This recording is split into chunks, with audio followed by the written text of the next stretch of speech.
everyone, and welcome back to All Blended Up. It is your host, Shantanell Linden, and I just want to welcome you all back to our podcast. And so, for those who are just joining us, this is episode 4. We have 3 other episodes for you to go and listen to at this time, just to get to know us a little bit more, and it'll make sense kind of what we've been talking about if you go back to the previous episode. So, we have our introductory episode where I introduce myself. Then we have episode 2 where my husband introduces himself. And in episode 3 is where I lay out how you can find your place. If you are the person who's embarking on establishing a relationship with someone who has children, I do explain how you can define your role in this family that has already been established through the role of a teacher. Now let's get into today's episode. So this is here I want to get into, how do you know if you're ready? How do you know if you're ready for this type of relationship?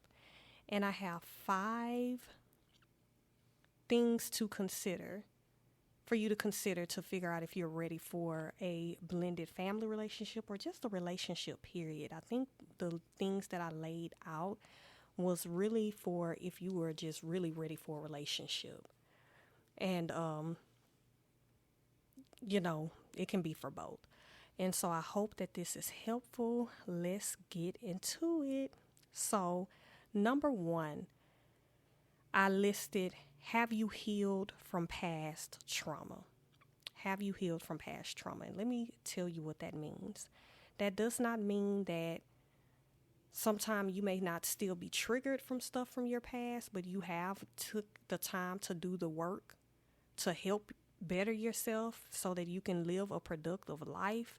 But if you know you just came out of let's say a bad relationship, then it's not wise to enter into another relationship until you have healed from what you went through in that previous relationship. Or say you come from abuse, you had an abusive background, an abusive childhood.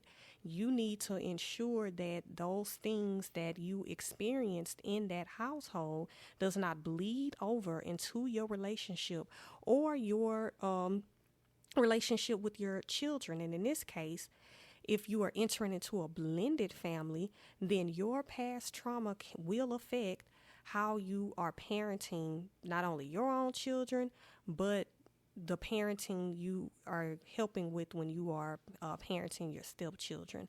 So I had that as number 1 because I think a lot of us do parent from a place of trauma, and I am going to talk about that in a future episode. So I don't want to go into too much of it now, but I think it is important to evaluate why we make the decisions that we do. And a lot of times we will figure out that it is from a place of hurt. Like some things that we were exposed to or did, just because we're used to doing it does not mean that it wasn't toxic or that it was not traumatic. I know for me, it was just certain things that I had to figure out, okay, that was not quite, you shouldn't have been exposed to that. Or that's not something that other children was exposed to. And so I had to realize when I would look back, and even now, just as an adult in the way I parent my children, I'd be like, okay, some of that stuff that we were seeing and exposed to just was not, it was toxic. And so it's very important to realize the hurts that you have. If you're still open and you're still bleeding, you don't need to be getting into any type of relationship. We may still have scars, but if you still have an open wound, then you need to consider that before embarking into a relationship. So moving right along, number 2 is maturity. So I have been talking about a level of maturity this entire time because I do feel as though it does take a certain type of person to be in a relationship where there's like so many different moving pieces. When you're in a relationship with just you and your husband and y'all came together and y'all had your children, there is no outside influence. But in a blended family, there is. So in my situation, my husband had two children, two different mothers. And so that was outside influence, of course, because those are her children. And so she may parent her household a certain way. We may parent a different way over here. And you're trying to still establish order in your home and ensuring that the things that you're putting in place in your home matches up with theirs just so the child isn't confused. And so it does take a level of maturity to do so. And I say this because if you are immature at this, then the child is the one that's being affected. You know, even your well-being can be affected because your thoughts is going all kind of ways and different type of stuff like that. And so it does take somebody that has reached a certain peak of maturity, and you need to evaluate that because somebody may say something and it goes back into past trauma. Like they may say something, and because you don't really know them that well, they may not even be trying to be offensive, but now you are offended. Or maybe they are. But you have to have a certain level of maturity so that you won't take the bait, so that you won't bite the carrot that's dangling in front of you. And I know I like to say, I'm just the type of person where I don't like for somebody to feel like they got the upper hand on me. And that could be pride. And if it is, Lord, forgive me, because I know that pride it's not good to be prideful. But I just don't like the feeling of when I feel as though I've allowed them to take me out of my character. Now, I'm not saying just take disrespect, but I don't want to be taken up out of my character. And if I allow you and your antics to do that, then I begin to look at me like, how could you allow this person to take you there? And so sometimes things can get heated, things are said, and you have got to be the mature party because maybe the other party has not gotten to that place yet in their mature walk. And so it may take you to say, I'm going to take the high road. I'm not going to be baited into this argument, or you said some slick stuff, but I'm not even going to entertain it. Because now I'm giving fuel to the fire of whatever it is you said. And again, that goes back to maybe it's pride. Like, you're not about to control me. The only one that needs to be having any type of form of anything is, my Heavenly Father. And then I'm married, so I'm connected to my husband, so he has influence. But other than that, no. And so that's number 2. You do need to evaluate if you are mature enough for even a regular relationship, but definitely a blended family dynamic, because it's so many different moving parts. And so moving right along, we are on number 3. So number 3 is love. So if you watched or listened to the last episode, I talked about love and how it does take you having like this really loving heart in order to parent, children that aren't biologically yours. And I say that because it may not be so easy. Like with your own kids, it's already established that you love them, especially the woman, because you carried them for 9 to 10 months. You carried them in your womb. You've gotten to know them all that time. But when you're coming in as a stepmom or a stepdad, you do have to get to know this child. And, that love factor, your love for them begins to grow as you get to know them. But it does take a special type of person to love in that capacity. And some people just don't have it in them to do it. And you have to know, okay, I know that I'm not going to be able to do this. Or if you start having your own kids, now I'm just treating them like nothing because now I got my own child. Like it was all good when you didn't have no kids. But then when you begin to birth your own, then you begin to treat your stepchildren differently. And you cannot do that. And so I know that we all define love a different way, but I define love the way the Bible defines love. And one of the ways the Bible defines love is in 1 Corinthians 13:4-8. And a lot of people are familiar with that scripture, but I'm going to just read it. But it says, love is patient. Love is kind. It does not envy. It does not boast. It is not proud. It does not dishonor others. It is not self-seeking. It is not easily angered. It keeps no records of wrongs. Love does not delight in evil, but rejoices with the truth. It also protects, always trusts, always hopes, always perseveres. Love never fails. But where there are prophecies, they will cease. Where there are tongues, they will be stilled. Where there is knowledge, it will go away. And so that's the biblical definition of love. And that will be tested in a blended relationship or blended family dynamic, because what if at the beginning you feel as though you're pouring out love and it's not being reciprocated, especially for a child that's trying to get adjusted to this new family dynamic that they have entered into. They may do things that are triggering. And so in this scripture, it said love is patient. So will you be patient in that moment?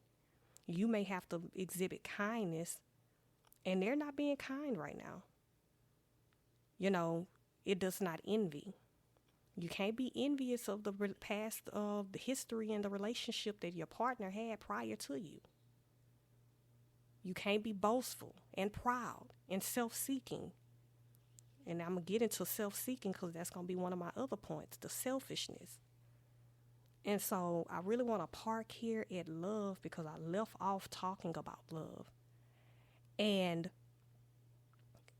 it's so imperative to have this loving heart when you are in a blended family, because you want to ensure that everybody's getting the love that they need. You want to make sure that your stepchildren know that you love them. And it's important to be able to even give that love. And so that's why I put it on the list, because you may be so wounded, again, going back to trauma, that you don't have any love to pour out. You need to be loved on as you are going through your recovery process.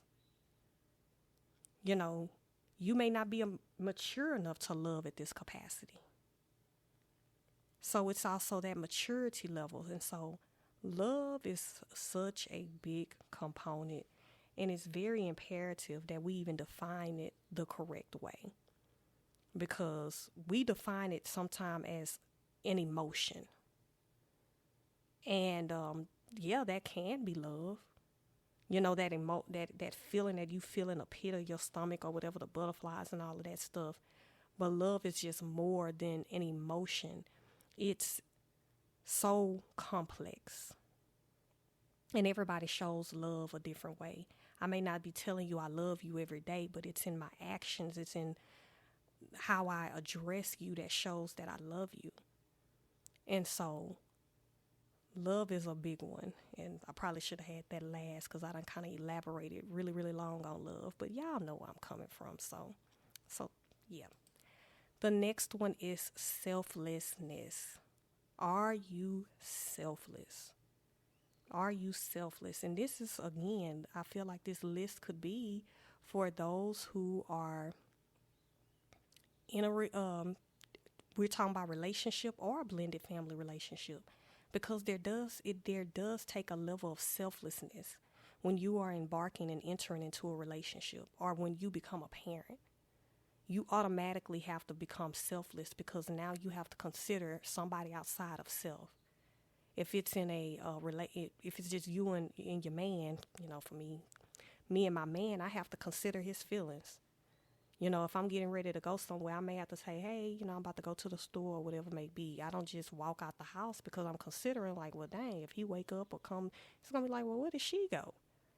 And so, and even with your parenting, sometimes you may have to make sacrifices because if my kids don't have what they need, then I'm going to make sure they good before I go and do all of these different things for me. And so it does take a level of selflessness, especially if you are like a single man or a single woman and it's just you right now and you meet a man or a woman with children. Now your world is about to change because it's not going to be about this just you. Now you are entering into this family dynamic that's about, the person that you're learning and engaging into a relationship with, eventually marriage, and the children. So you have to think about that. Are you ready to give up that? Because in singlehood, and I don't want to make it seem like singles are selfish, but it kind of gives you room to just think about just you. And, and you get to discover who you are.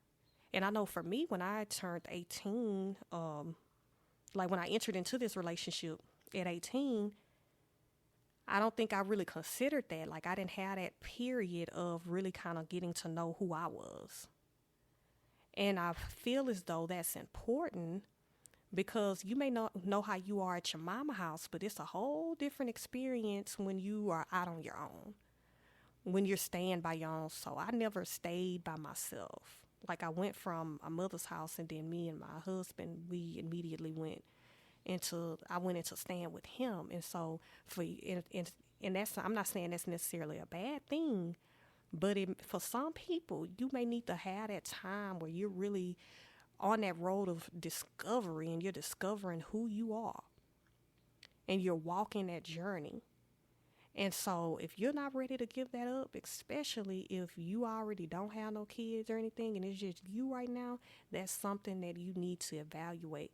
Do I want to embark on this journey with somebody else? Because like I said, now when you get into a relationship, when it's you and it's children, it's not just about you. You can't just get up and go.